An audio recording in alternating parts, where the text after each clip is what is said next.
Good morning friends. स्वागत है आपका हमारे यूट्यूब चैनल जीएस कैप्सूल में। आई होप आप सभी लोग अच्छे होंगे। फ्रेंड्स, अगर आप चैनल पर नए हैं तो regular exam updates, current affairs और स्टडी मटेरियल के लिए प्लीज़ चैनल को सब्सक्राइब कर लीजिएगा। आप सबको पता ही है, आज मुझे लगता है जितने भी नवचयनित लेखपाल हैं हमारे साथी हैं उनके लिए काफ़ी इंपॉर्टेंट डे है, क्योंकि ऑलमोस्ट मुझे लगता है 2 महीने बाद आपकी हियरिंग आज लगी हुई है सबसे इंपॉर्टेंट केस में। इससे पहले हियरिंग लगी थी, 6 मई को लगी थी, 10 को लगी थी, लेकिन वो नॉर्मल केस थे। जो स्टे वाली हियरिंग है वो लास्ट हियरिंग आपकी 29 अप्रैल को हुई थी, ठीक है, जिसमें आपको पता है उसके बाद कोर्ट में वैकेशन लग गई थी और वैकेशन के बाद आपकी आज की 8 जुलाई की आपको डेट दी गई थी। कॉज लिस्ट ऑल आ चुकी है पहले ही। कॉज लिस्ट में आपका आपको पता होगा कोर्ट नंबर 16 में, जो आपको सामने दिख रहा होगा, कोर्ट नंबर 16 में सुधांशु धूलिया और एहसानुद्दीन अमानुल्लाह की बेंच में आपका 60 नंबर पर केस लगा हुआ है।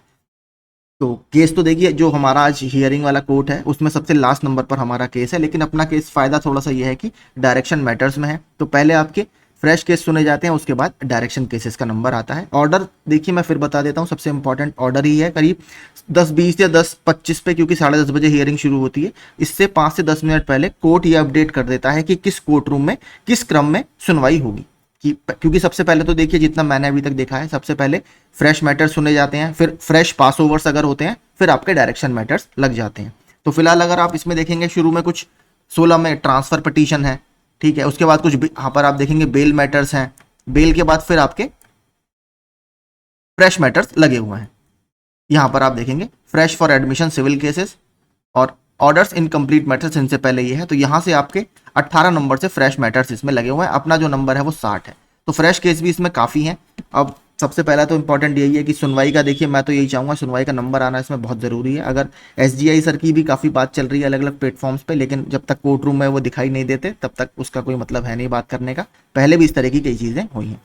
अगर आ जाएंगे तो मुझे लगता है सभी के लिए अच्छा होगा। एटलीस्ट अगर थोड़ा मेंशनिंग वगैरह हो जाए या केस थोड़ा सा सुन लिया जाए, क्योंकि 2 महीने का टाइम देखिए सबसे ज़्यादा जो मुझे फील हो रहा है काफ़ी है। इसके बाद इंतज़ार करना किसी भी कैंडिडेट के लिए इतना पॉसिबल नहीं है। जो फैमिली लोगों की परेशान है, क्योंकि नौकरी लग के भी नौकरी ना मिलना, इससे बुरी फीलिंग कोई भी नहीं होती कि आपकी सब कुछ चीज़ें फॉर्मेलिटीज़ पूरी हो चुकी हैं, उसके बाद भी नौकरी हाथ में ना आना, तो ये काफ़ी एक समस्या की बात है सभी के लिए, और जिसका सरकार को भी खामियाजा भुगतना पड़ा है। कुछ भर्तियां जो लंबित थी उसकी वजह से इतना अच्छा परफॉर्मेंस उनका इलेक्शन में भी नहीं रहा। तो अब इसमें देखते हैं, देखिए आप किस समय तक इसकी सुनवाई आती है। ऑर्डर पहले देखते हैं किस ऑर्डर में सुनवाई होगी और कितने बजे तक नंबर आने का अपना चांस है।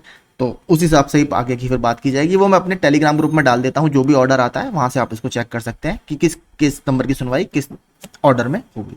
तो आई होप आप सभी लोग इसके लिए पॉजिटिव होंगे। आज काफ़ी समय क्योंकि निकल चुका है, लगभग 2 महीने के बाद अब हियरिंग जाकर इसकी लगी है। तो 2 महीने जैसे तैसे हर कैंडिडेट ने काटे हैं और उनकी फैमिलीज ने काटे हैं, क्योंकि मेंटल प्रेशर और सोशल प्रेशर बहुत ज़्यादा है, समाज का दबाव भी काफ़ी ज़्यादा है हर कैंडिडेट के ऊपर। और स्पेशली जो लोग जॉब्स वगैरह छोड़कर आए हैं उनके ऊपर फाइनेंशियल बर्डन भी काफ़ी ज़्यादा पड़ चुका है, क्योंकि एक तरह से उनका सोर्स ऑफ इनकम जो था वो बिल्कुल बंद हो चुका है।